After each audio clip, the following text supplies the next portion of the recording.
Hi,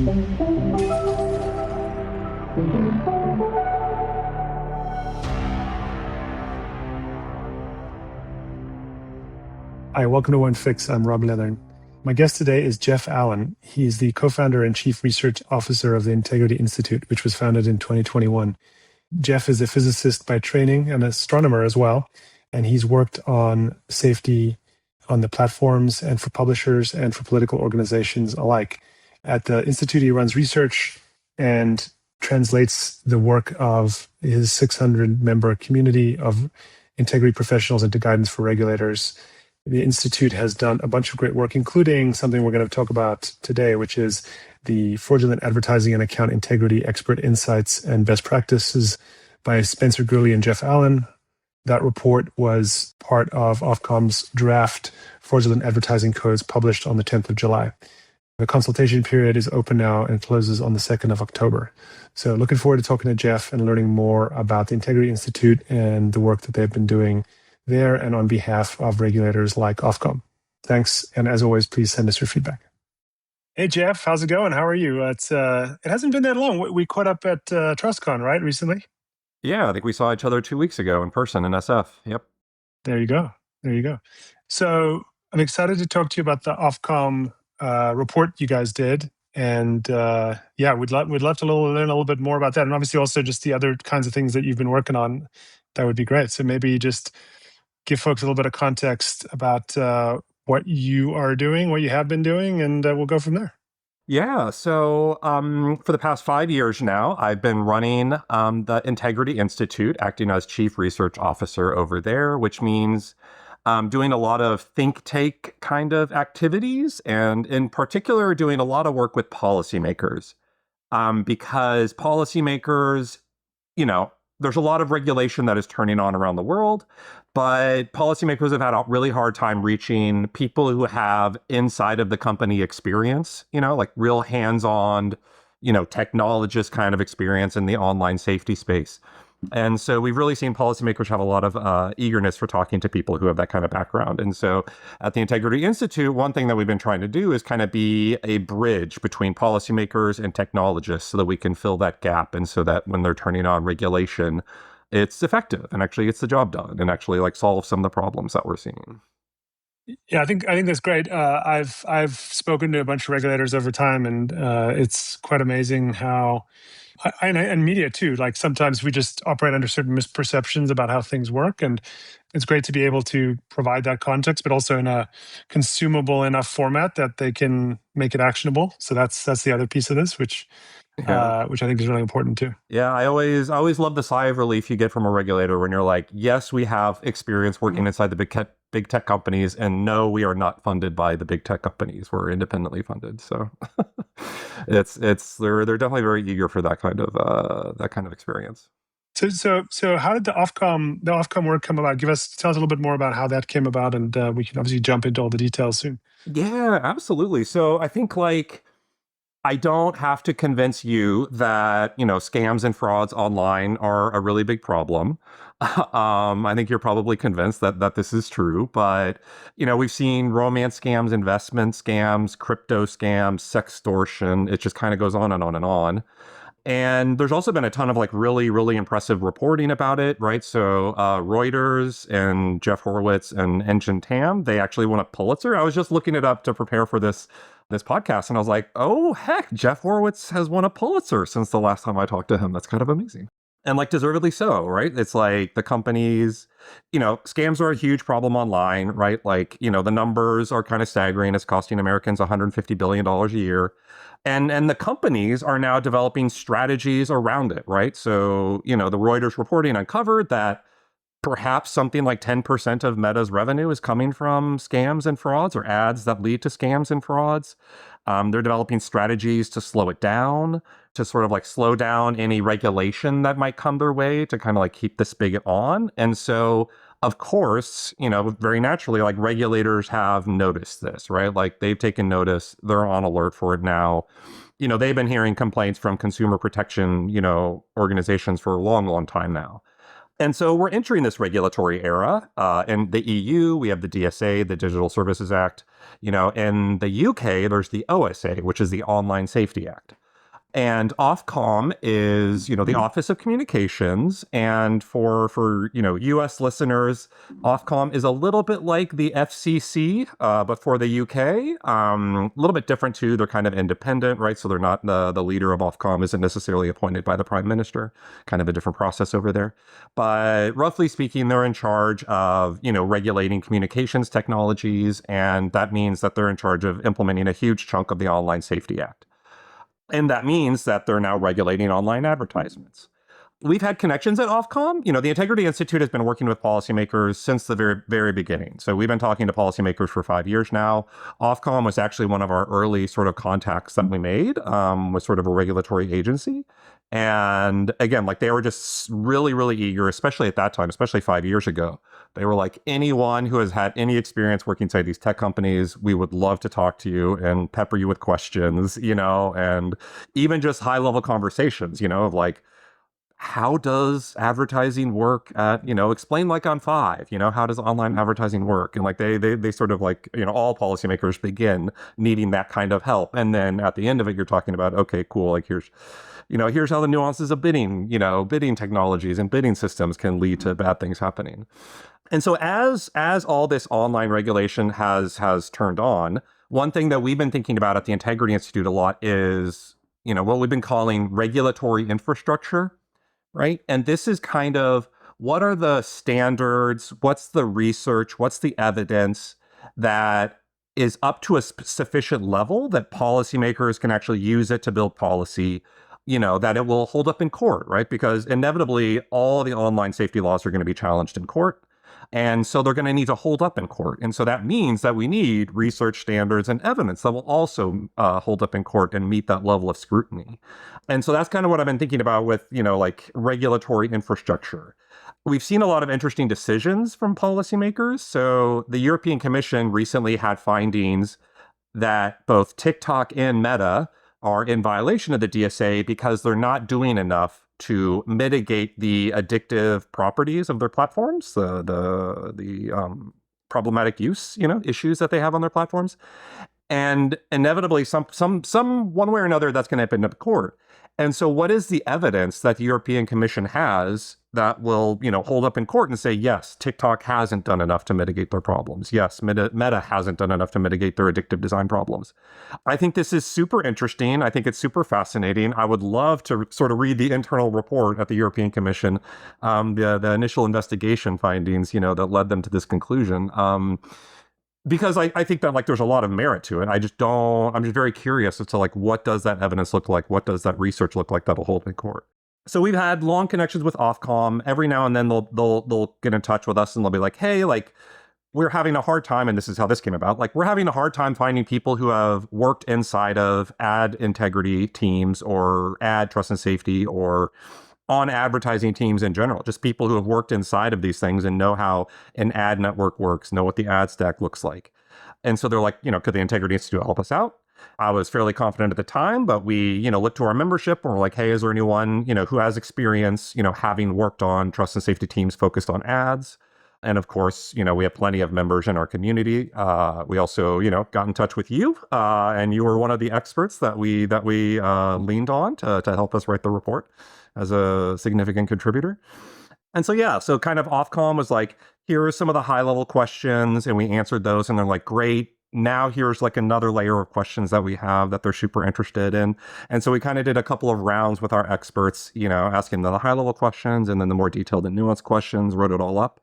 And one piece that I'm personally really proud of, and it is actually Ofcom was like, this is great. This is actually going to be super duper useful to us.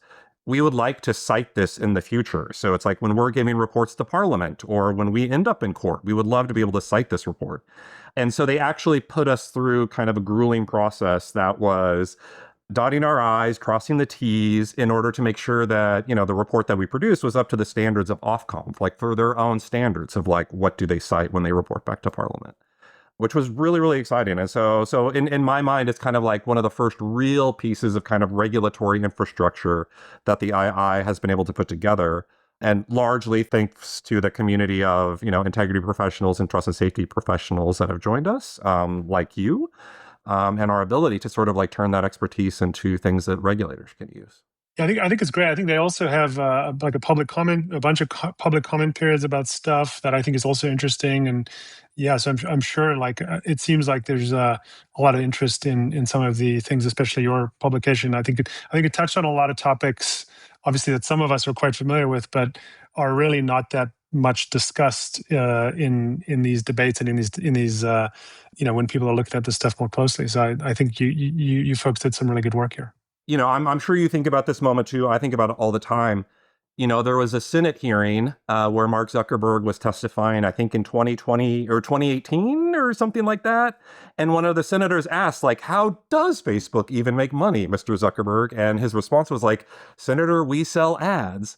And like, I remember, because I think you were in Facebook or either at that moment or around that time.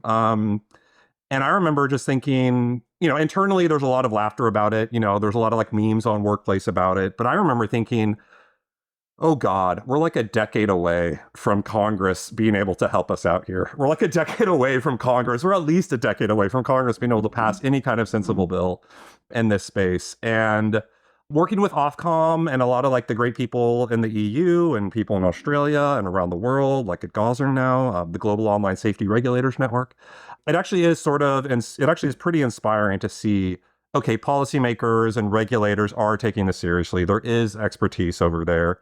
Ofcom has done a great job hiring people who have experience working at the companies and are kind of bringing that expertise in-house for them. And so, yeah, it's been, something like 10 years, almost 10 years since the, Senator, we sell ads. And I do think the regulators have come a long way. And I think like this is the report is a good example of, experts helping them out and get them there. Yeah, one observation I've made probably on this podcast before, but and certainly elsewhere, was that folks just haven't really been that interested in writing about ads in the media.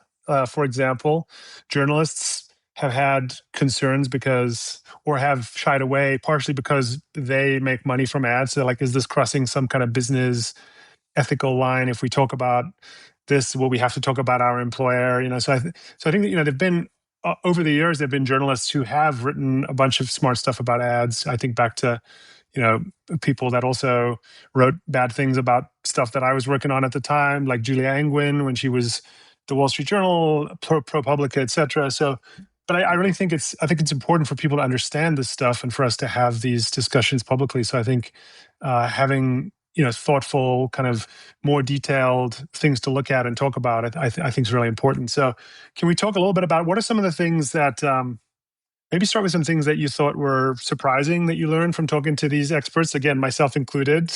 I guess I will admit, obviously we know that I talked to you about this. It's all public. But yeah, what were some of the things that you found surprising or interesting that maybe hadn't been discussed as much before?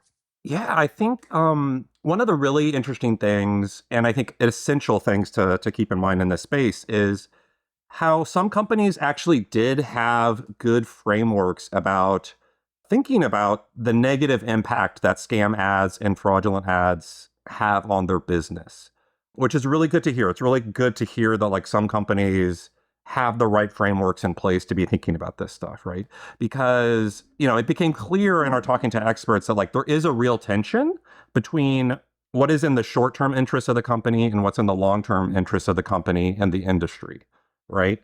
In terms of like short-term interest, the incentives are not so great, right? It's like, yeah, there's fraudsters out there, but the fraudsters want to give us money. And so if we just take all the money from the fraudsters, then we make a lot of money in the short term.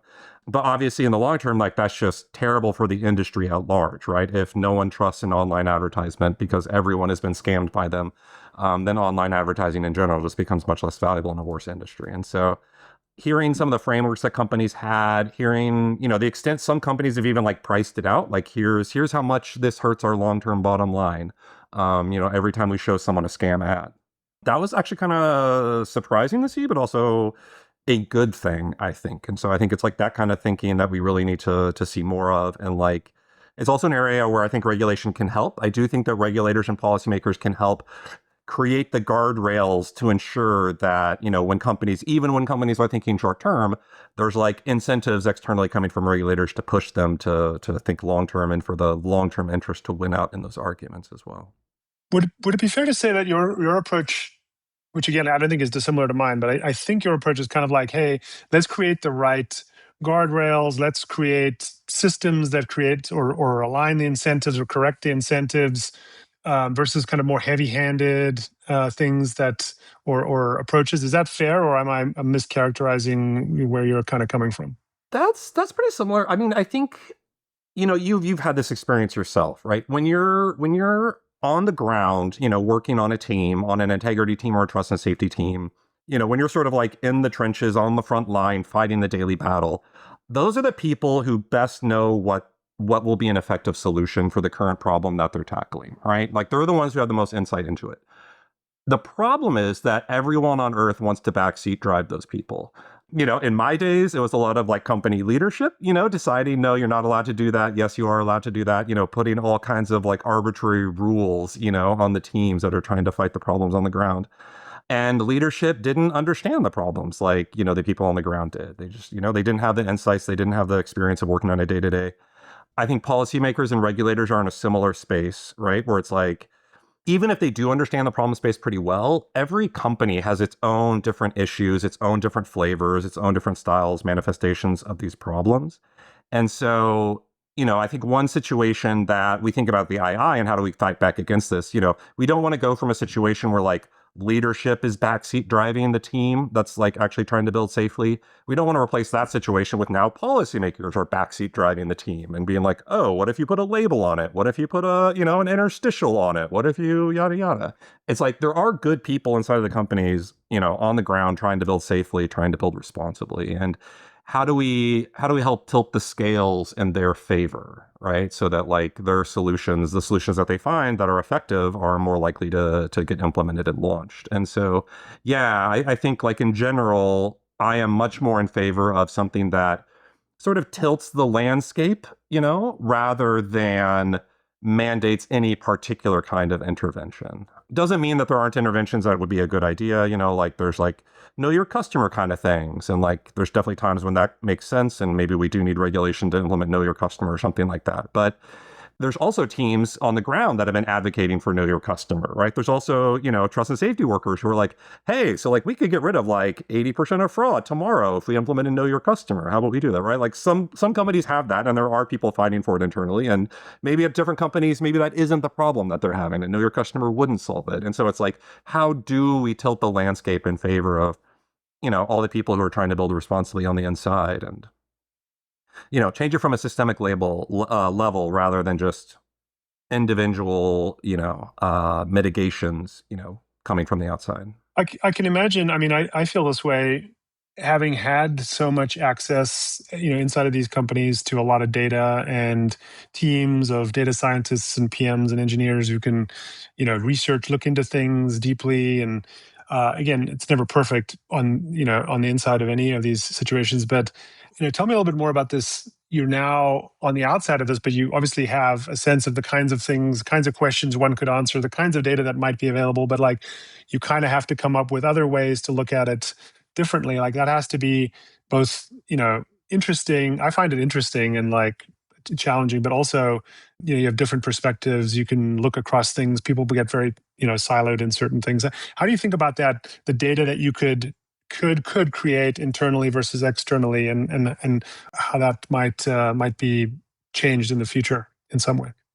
Absolutely. I mean, I'm sure we're on the same page where I really, really miss having access to the internal databases. And I was a data scientist actually. So like by trade, I was a data scientist. And so I was running queries on the internal data sets and building dashboards to track problems all day long. And actually like my experience there is a huge part of what inspired me, to later go on and found the Integrity Institute, because it was like, wow, like no one on the outside really understands a lot of aspects of these problems, right? Like it's when you're on the inside, you get such a privileged view of like what the problems are, how they're manifesting, what's the nature of them, what would work as a solution. you're just in such a privileged vantage point, on the problem space. And so one of the ideas, one of the key things when I left Meta, I left then Facebook, that was always kicking around in the back of my head that eventually became the Integrity Institute was an open source integrity team, right? It's like, how do we get because there's tons of amazing research, tons of amazing analyses being done internally. It was like, how do we get this, but be able to do it in the public, right? And because it's not just a Facebook problem. It was a YouTube problem. It was a Twitter problem. It was becoming a TikTok problem. It's like, these problems are everywhere. It's not like one platform owns the problems. And so it's like, how do we create like an open source version of what all the integrity folks at Facebook were doing? So I think about it a ton. I miss it so much. My current solution is to kind of go to regulators and be like, hey, here's the type of data that was really, really useful to me when I was a data scientist working at Facebook. I would love it if you would mandate that the companies produce data sets like this, on the regular, so that then I could just repeat the studies I was doing as a data scientist inside of the company and the public for all of the different platforms. So my current favorite solution is to try to get regulators to pass mandatory transparency laws so that hopefully the platforms are producing data sets. But I do, to your point of it being interesting, right? Like when you're on the outside, yeah, you definitely have to think differently about how can you get at the data that will be the most impactful. And it's also still definitely a huge advantage to having been on the inside, because I definitely feel like I know the right questions to ask. And so I know that this is an interesting question to answer if only we can figure out how to answer it in public. And so, we have had some success at the Integrity Institute of like tackling it from that direction and then backing ourselves into like, okay, well, what is data that we can cobble together that'll kind of get us in that direction?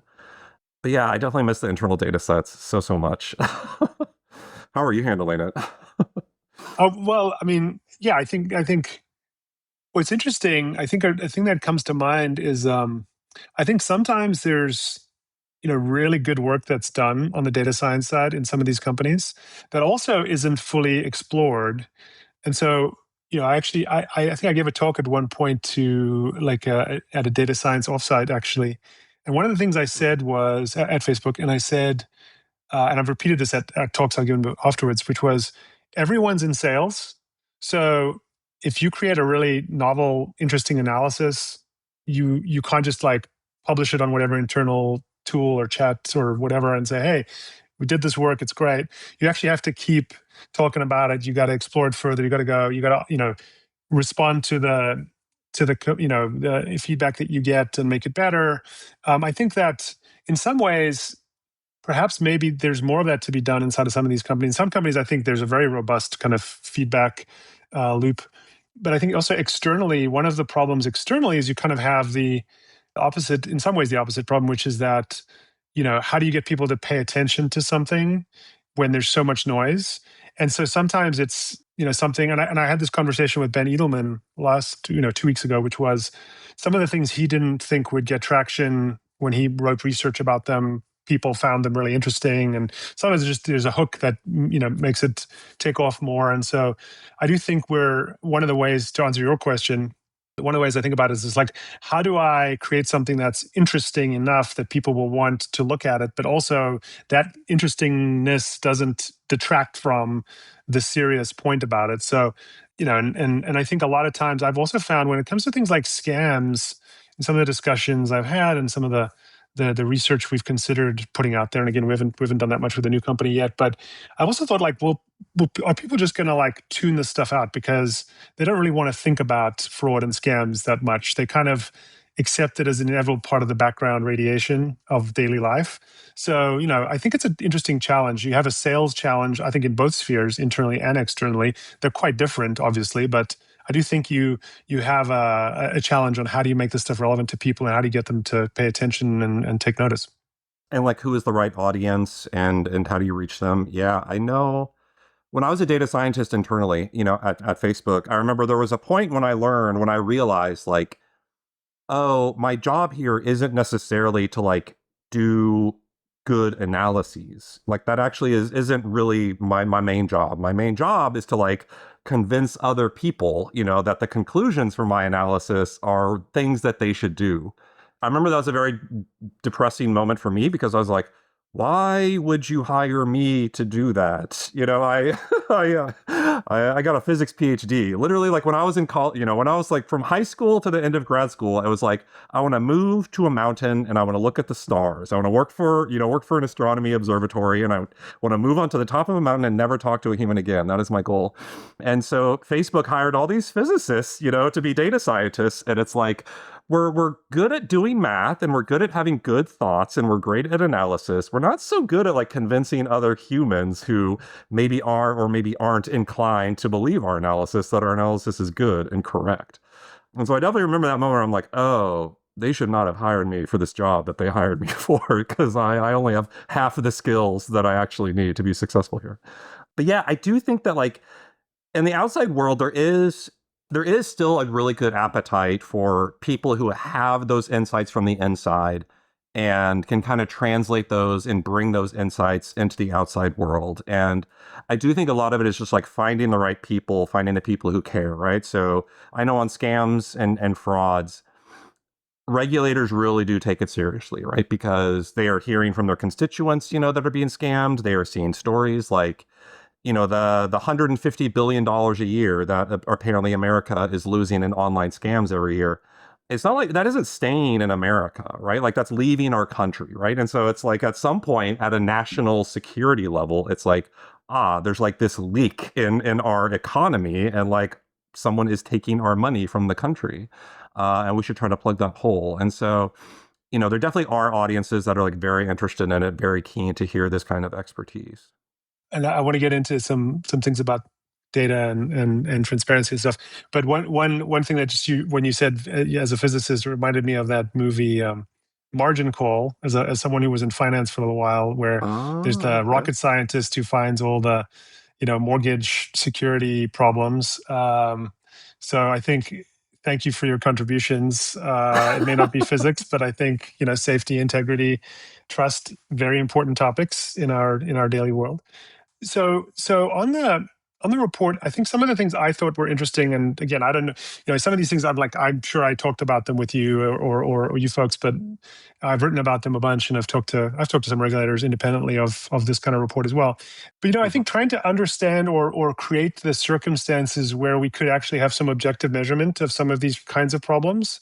In some ways, we're never going Mhm. to do as good of a job, but of course, we can always do a more objective job, and we could be transparent about what we're doing. So tell me your thoughts on that whole topic of kind of third-party data, measurement, access, transparency as one of the things. And, maybe you could talk about it generally, but also maybe just focus on the ads piece as well, because that's what the report really covered.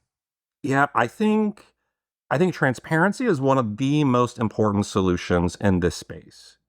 And unfortunately, I think transparency is going to be one of the most effective solutions in this space because the public at large doesn't realize how big the problems are and how bad the situation is.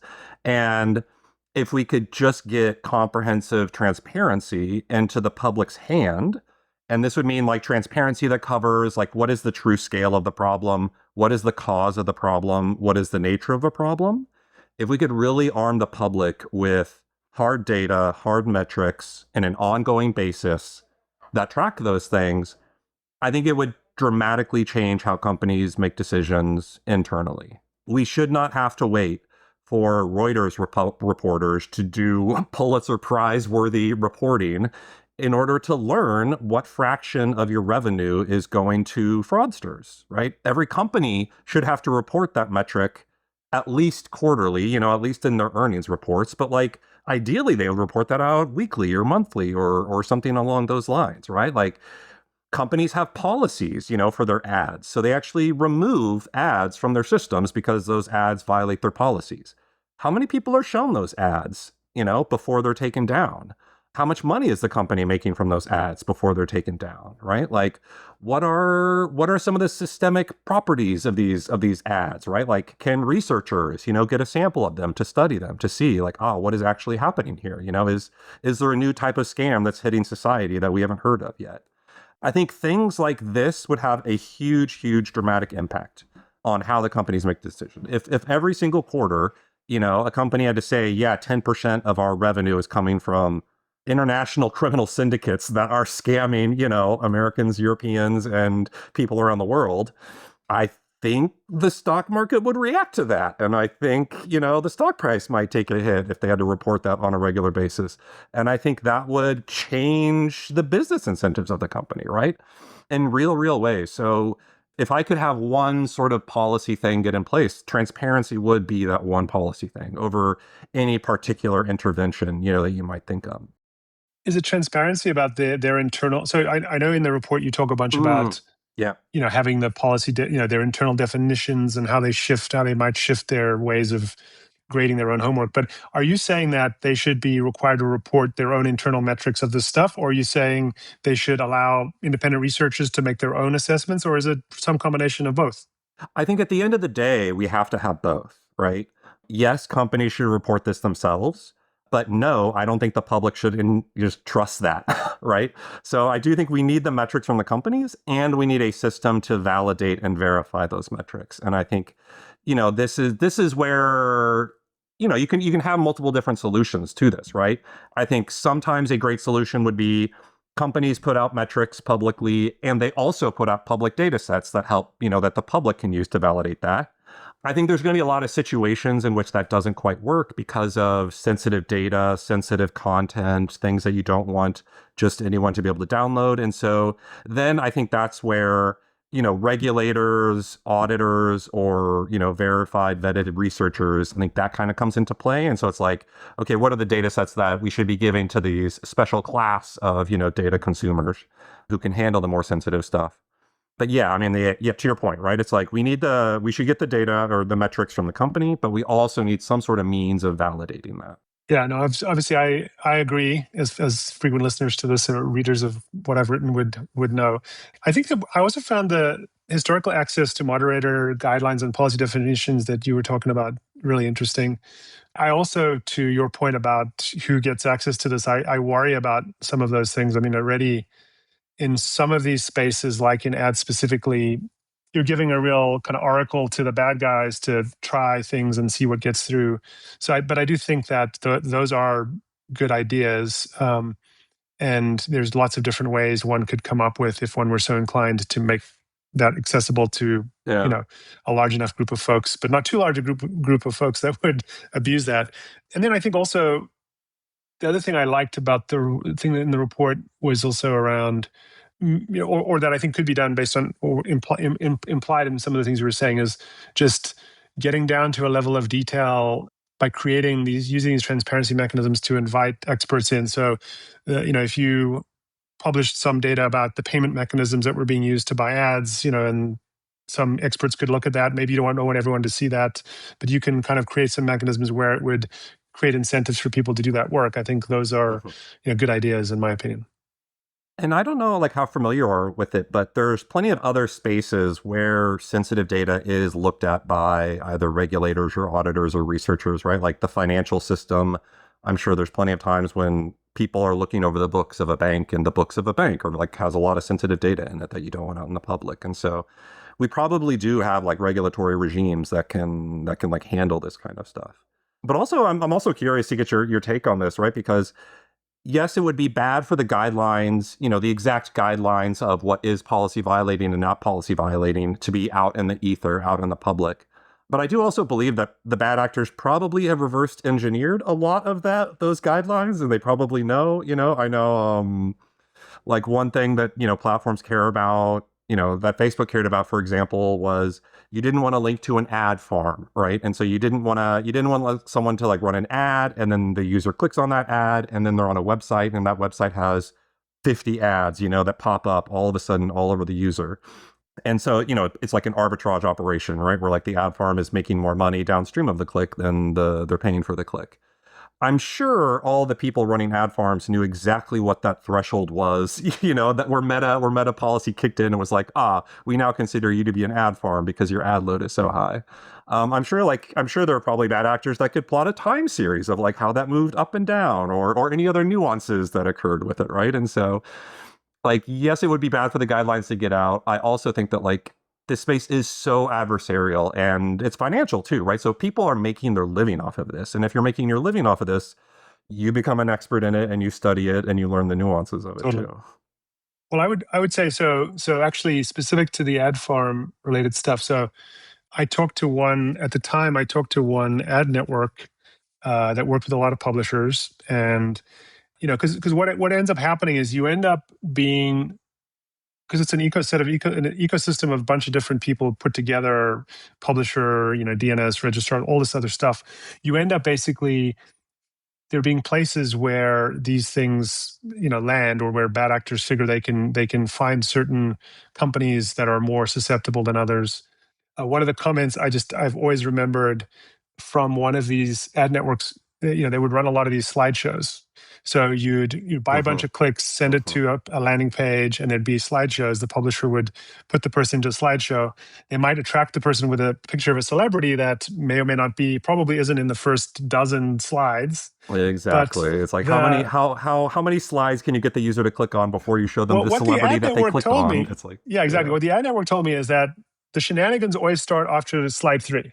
So Okay. to your point, what the bad guys probably figured out is, hey, they're going to review the first few slides, and they're going to be like, oh, this is fine. Yeah. And so they have a certain volume of things to review, and they'll move on, and that'll be that.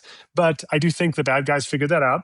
If Mhm. the guideline was, well, we're going to review some number of slides, and we're not really going to tell you, okay, well, they'll still figure it out. Probably they'll know on average it's 8, or maybe on Wednesdays it's 12, and on Saturdays it's 4. I don't, Yeah. they're pretty good at figuring that stuff out, unfortunately.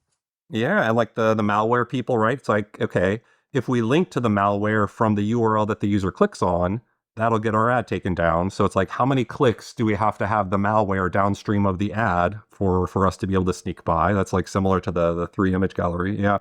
It's also interesting because so much of this happens off platform, right? And so, that's also another interesting sort of aspect to this problem that you don't have with sort of your typical content moderation or bad actors reaching users on the platform, where a lot of the harm, especially in the frauds and scams, is happening like well outside of the platform, but it is initiated by that initial contact on the platform. And so, it's interesting to see like how the different companies handle that problem of, oh, this isn't on our platform. We're not hosting the problem.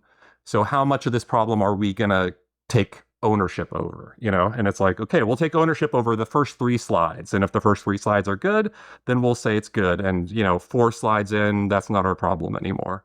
It's interesting thinking about like that problem space.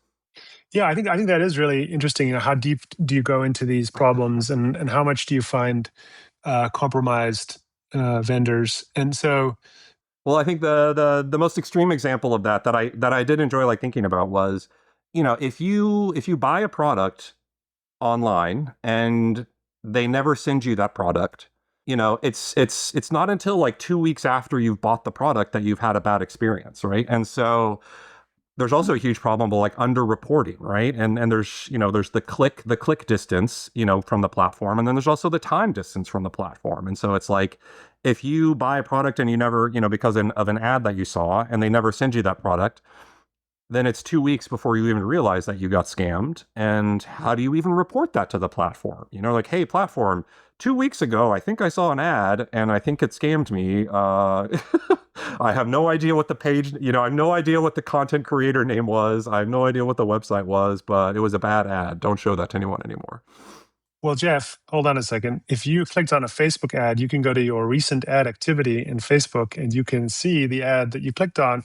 There's some time limit. Hmm. You can't go back infinitely, but I think it goes back, I don't know, maybe it's like 6 weeks or 8 weeks or something. But actually, I've been talking to a bunch of people about this. Like, there are all these AI slop products now that are being sold, where it's something, Yeah. to the trained eye, it looks like something that doesn't really exist. But it may take a few weeks for the thing to arrive. It looks nothing like what was described when you receive the product. And some platforms actually have a 30-day money back guarantee, which is great, except if the product arrives in 40 days, you're kind of out of luck, unfortunately. So I agree. I think that's problematic. And I do also think that it's just so easy to create these things that look plausible now, far easier than before.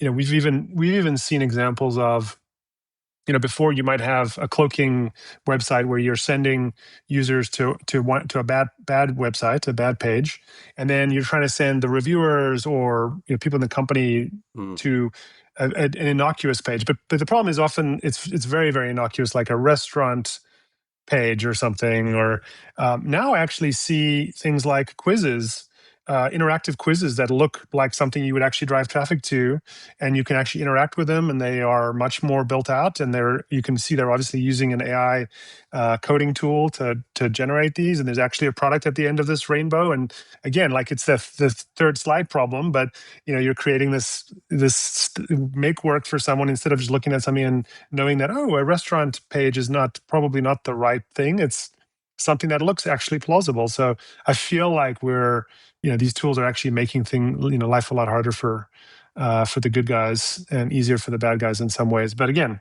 that's part of the game, unfortunately. Yeah, absolutely. I mean, I remember in my time at Facebook when I was studying a lot of the bad actors, I could just recognize which version of WordPress they were using. You'd go to the domain and you're like, oh yeah, this is the default template, for WordPress, from 2015. I know this one. Or you go to the About Us page, and the About Us page is like the default WordPress text. It's like, this is your About Us page. You should write who you are and why you're making this WordPress site. And so there are just so many like hilarious telltale, signs that like, oh, this is not a real operation that we're looking at. This is a fly-by-night, default. They're not paying any money to host this thing. And now with AI, it's like I'm sure the people working on the teams inside can also recognize, oh, this is the Claude. They probably recognize, oh, this is like a Codex website. Oh, this is a Claude website. I'm sure there's other telltale signals, where it doesn't pass the smell test, and that they're developing senses for. Yeah, I totally agree with that. And some of our guests have talked about some of the things they've found in this. I enjoyed talking to human security folks about the fake LinkedIn profiles for the CTV scammers. So when you think about what kind of work you're going to do to follow up on this kind of Ofcom report, which we'll obviously include in the show notes and would encourage people to take a look at. But what are the other kinds of areas or sub areas or parts of the world where there's interest in this kind of work and where you might do more of it? Yeah, absolutely. So I think, we're still in a super duper interesting policy moment, right? Where like there's the Online Safety Act in the UK, there's the Digital Services Act in the EU, there's the e-Safety, Commission in Australia.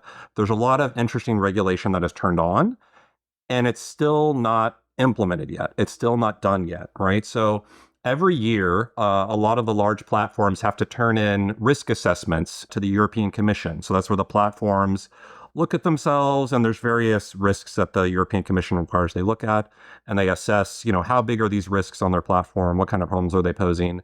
And then they turn it in, and then those risk assessments get published.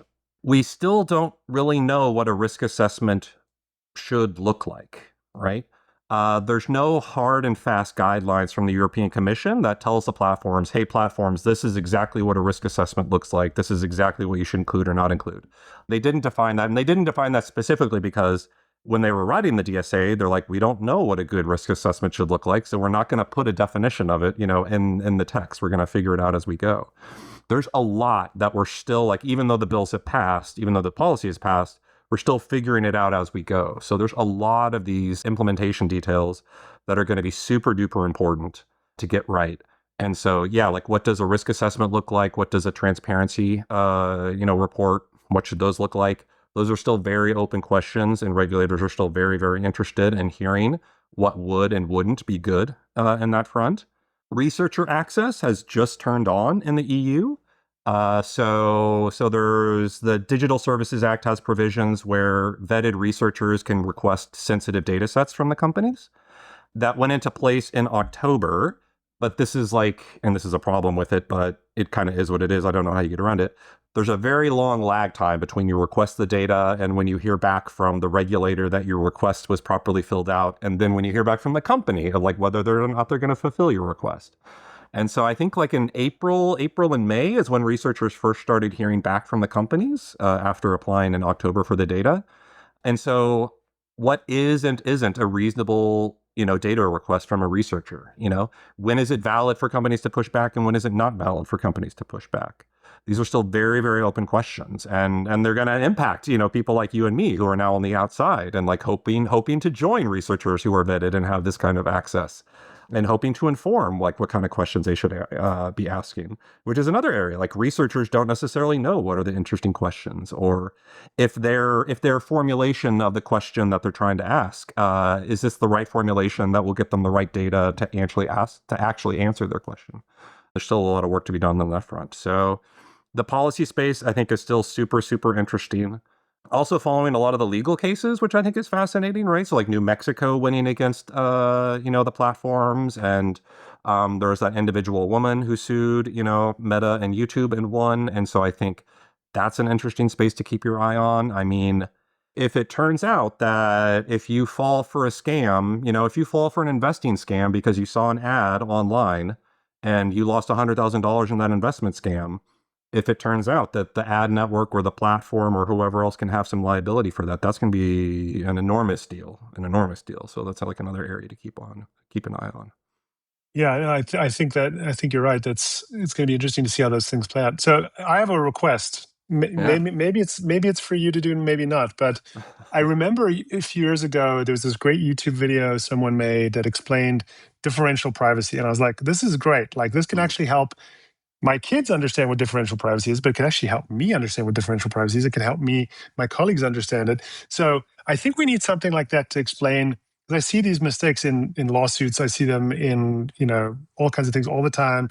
It's precision, recall, false positive. Just explain data science at a 12th grade level, maybe a 10th grade level. I don't know, but like explain it so that everyone can make sure they get it right. Because I see a lot of people being like, "Well, the precision threshold for this thing is 95%, but does that mean, what does that actually mean? Is that it's got to be 95% accurate?" Well, not exactly. So I'd love to see something Yeah. like that I could point people to, that's done by people who are actually experts and not just ChatGPT, because ChatGPT can do an okay job of it. Gemini can do an okay job of it, but I actually want it to have a little bit more like humanness to it, if that makes sense. Well, an entirely other interesting space is that people are now taking classes in trust and safety, and people are taking classes in ethical technology, and like ethical software engineering and all that kind of stuff. And so there actually is, I think it's like a trust and safety teaching consortium. I forget the exact name, but it started, it was incubated at Stanford, and now there's like a dozen universities where you can take a class on trust and safety, or online governance or governance of platforms or something in that direction. And yeah, actually, I mean, like it's again, there's so much to do in this space, especially when you're outside of the company. There's a lot to do when you're in the companies. There's also a lot to do when you're outside of the companies. And so we got to educate regulators. We got to educate the public. We have to create curriculum for college classes so that people can take it. But I think that's a really great point. And so it's like, just creating that basic material that, might go into a trust and safety 101 class. Yeah. Yeah, I think it's exciting. There's a lot of people who've, like you, like me, who've worked on these kinds of problems, who know people who are, I know you, so I know people who are smarter than me about this stuff and could actually explain it. So hopefully we can, get together, share some of our insights, resources, and tools with one another, and hopefully it'll do some good. I'm encouraged by things like this report and the work that you all have been doing. I really appreciate you taking the time to chat about it. Yeah, thank you. And I guess I'll give a shout out to TrustCon, because TrustCon is one of those amazing spaces that has come together for experts like, people with the experience and backgrounds that we have to come together. But yes, thank you so much for participating in the report. I was so glad that you were able to take part in it and share your expertise with us and with Ofcom in the world. Thanks for asking me, Jeff. It was really fun to contribute to.